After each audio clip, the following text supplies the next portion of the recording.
సరే ఒక్క నిమిషం, మీ ప్రభుత్వం వచ్చి 5 సంవత్సరాలు అయింది, మీ ప్రభుత్వం వచ్చి 5 సంవత్సరాలు ప్రభుత్వం కూడా అయిపోబోతుంది, ఇంకా తెలుగుదేశం ప్రభుత్వం మమ్మల్ని ముందుకు పోయట్లేదు, మమ్మల్ని అడ్డు పెడతా ఉంది, మమ్మల్ని అడ్డుకుంటా ఉన్నారు, కేసులు వేస్తా ఉన్నారు, ఎన్ని సంవత్సరాలు చెప్తారు అట్లా?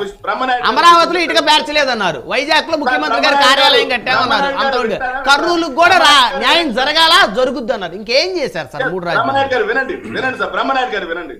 ప్రతిపక్షం అంటే ఎక్కడైనా సరే ఏం జరుగుతుందంటే ప్రభుత్వం ఒక డిసిషన్ తీసుకుంటే అది ప్రజలకు ఉపయోగపడుతుందా లేదా అని ఆలోచన చేసి దాని మీద వాళ్ళు ఖచ్చితంగా ధర్నాలు దీక్షలు పోరాటం చేయాల్సినటువంటి అవసరం ఉంది.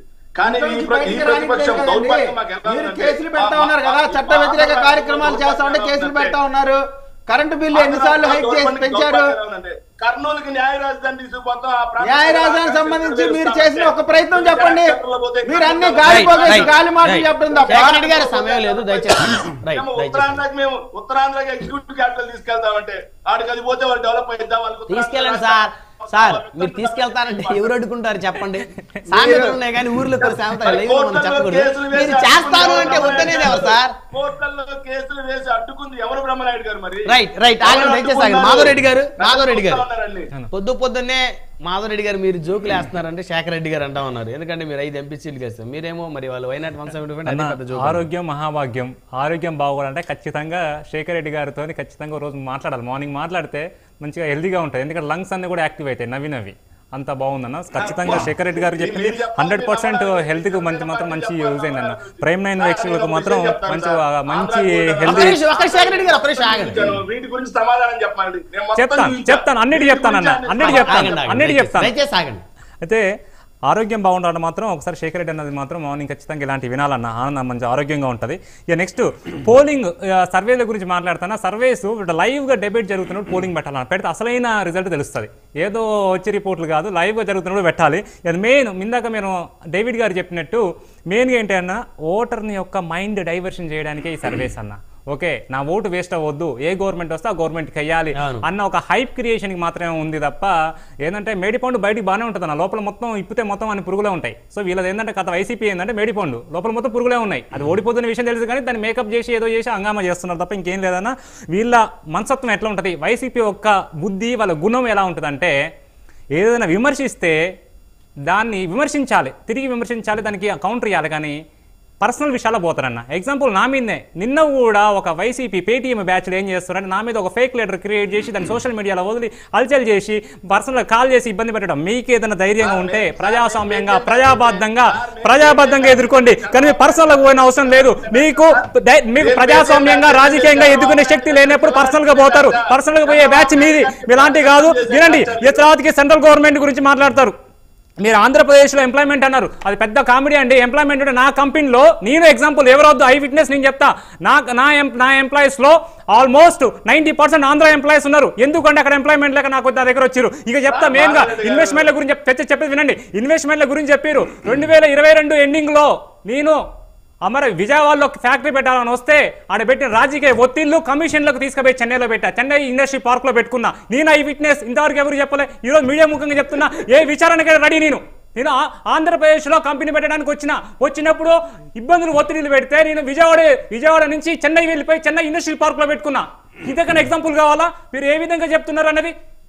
ఎక్కడ చూసినా ఏ మంత్రి, ఏ ఎమ్మెల్యే, ఏ వైసీపీ వాళ్ళు చూసినా చిన్న వార్డు నెంబర్ నుంచి పై వరకు కమిషన్లు ఇవ్వండి, ఫ్యాక్టరీ పెట్టలేము, కంపెనీ పెట్టలేము, ఎంప్లాయ్మెంట్ ఇవ్వలేము. మీ వైసీపీ ప్రభుత్వం రోజు వరకు ఇంతవరకు జరగదు. ఎంప్లాయ్మెంట్ అనేది వదిలేసుకోవాలి. అంబేద్కర్ విగ్రహం గురించి చెప్తా, ఇంకో ఎగ్జాంపుల్ చెప్తా. అంబేద్కర్ విగ్రహం పెట్టిరు, తెలంగాణలో పెడితే అంబేద్కర్ విగ్రహానికి ఎంత అయింది, ఆంధ్రప్రదేశ్ లో పెడితే అంబేద్కర్ విగ్రహానికి. వినండి మొత్తం చెప్పేది వినండి. మొత్తం నేను చెప్పినాక మాట్లాడండి. మీరు నోట్ చేసుకోండి, కౌంటర్ తర్వాత కౌంటర్ చేయండి, కానీ చెప్పేది కంక్లూడ్ చేస్తున్నా. తెలంగాణలో అంబేద్కర్ గారికి విగ్రహానికి తక్కువ కాస్ట్, ఆంధ్రప్రదేశ్ లో అంబేద్కర్ గారికి కాస్ట్ ఎక్కువ విగ్రహానికి కట్టడానికి. అదే కట్టడం, అదే హైట్, అదే అంత. తెలంగాణలో మాత్రం తక్కువ, ఆంధ్రప్రదేశ్ లో ఎక్కువ. ఎందుకంటే కాస్ట్లీ ఆంధ్రప్రదేశ్, కాస్ట్లీ ముఖ్యమంత్రి. 10 కిలోమీటర్లో కూడా చేప తిరిగే ముఖ్యమంత్రికి ఆ విధంగా రేట్లు ఉంటాయి. ఇంతకని మేము చెప్పారు ఫిష్ ల్యాండ్స్ ఈ 2-3 పెడితే అభివృద్ధి జరిగినట్ట. ఓన్లీ అవును అలాగే ఉంటది. ఒక పేపర్ లేదో జిరాక్స్లు పట్టుకుని వచ్చి చెప్తే అలాగే ఉంటది. పక్క రాష్ట్రంలో కూర్చొని మా రాష్ట్రం గురించి మాట్లాడుతా Yes, correct. 100%. నేను తెలంగాణ రాష్ట్రాన్ని ఆంధ్రప్రదేశ్ రాష్ట్రం గురించి మాట్లాడుతున్నా. ఎందుకు మాట్లాడుతున్నా అంటే బరాబర్ మాట్లాడతా. వినో బరాబర్ మాట్లాడతా. ఎందుకు చెప్తా అంటే ఆంధ్రప్రదేశ్ లో అభివృద్ధి జరిగితే అక్కడి నుంచి యువత చెప్పేది వినండి. అక్కడి నుంచి నేను చెప్పేది వింటే చెప్తాను. మీకు ఆన్సర్ చెప్పే బాధ్యత నాది. మీరు అడిగిన క్వశ్చన్ బ్రదర్ మీరు వినండి.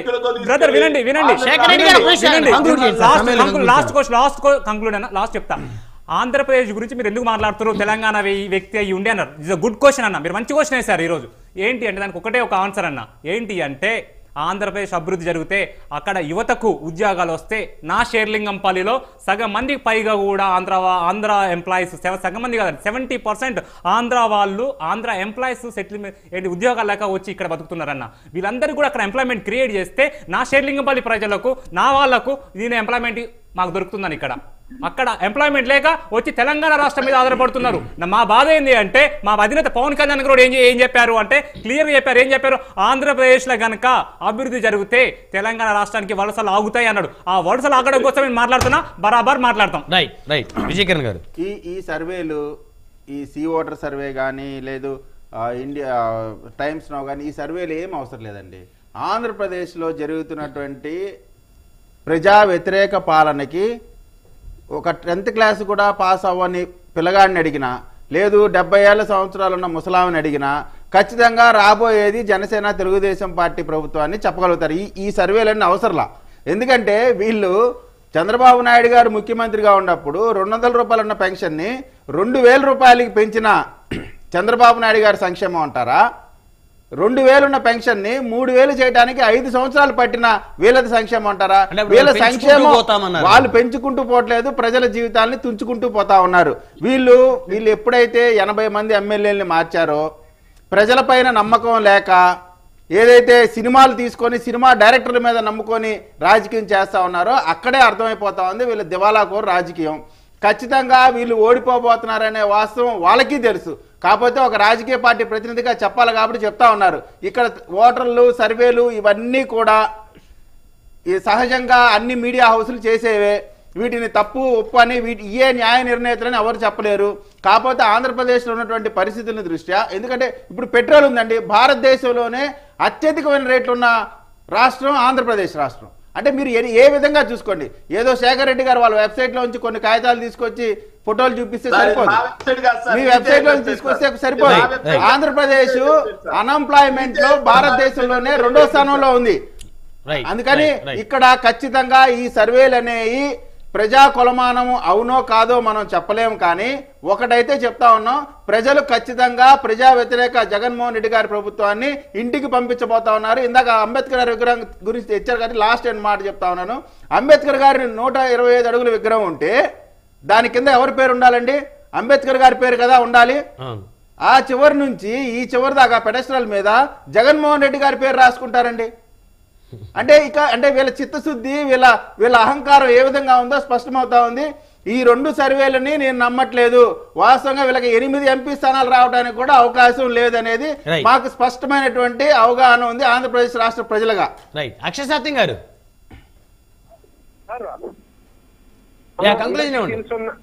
సార్ మనందరికీ తెలుసున్న సర్వే రిపోర్ట్ వాటిని గుర్తించుకోవటం లేదు, దాన్ని బయట పెడుతున్నా దాని గురించి చర్చించలేదు సార్. ఏంటంటే మన షర్మిలారెడ్డి గారు జగన్మోహన్ రెడ్డి గారు స్ట్రాంగ్ గా ఉన్నారో లేదో జగన్మోహన్ రెడ్డి గారే మళ్ళీ నెక్స్ట్ టైం విన్ అవుతారు అన్నంతసేపు ఆంధ్రాలోకి అడుగు పెట్టలేదామే జగన్మోహన్ రెడ్డి గారి మీద ఒక విమర్శ కూడా చేయలే. ఆమె ఇప్పుడు వచ్చి ఆంధ్రాలోకి వచ్చి ఆ జగన్మోహన్ రెడ్డి గారి మీద వైసీపీ మీద తీవ్రమైన విమర్శలు చేస్తున్నారంటే అర్థమేంటి? జగన్మోహన్ రెడ్డి గారు ఓడిపోతున్నారని ప్రగాఢంగా నమ్ముతుంది, ప్రజలకు సంకేతాలు ఇస్తుంది. ఆ ఒక్క సర్వే రిపోర్టు చాలు వైసీపీ ఓడిపోతుందని చెప్పడానికి.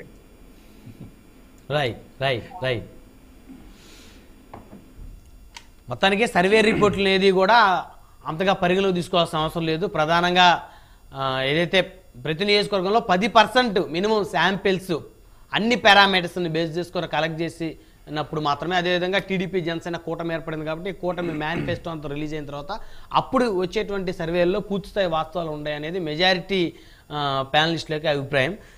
మరి ఇది వాళ్ళ హాట్ టాపిక్. ధన్యవాదాలండి. చర్చలో పాల్గొన్నందుకు శేఖర్ రెడ్డి గారు, విజయకిరణ్ గారు, మాధవ్ రెడ్డి గారు, అక్షయ్ సత్యం గారు అందరికీ పేరు పైన ధన్యవాదాలు. మరి ఇది వాళ్ళ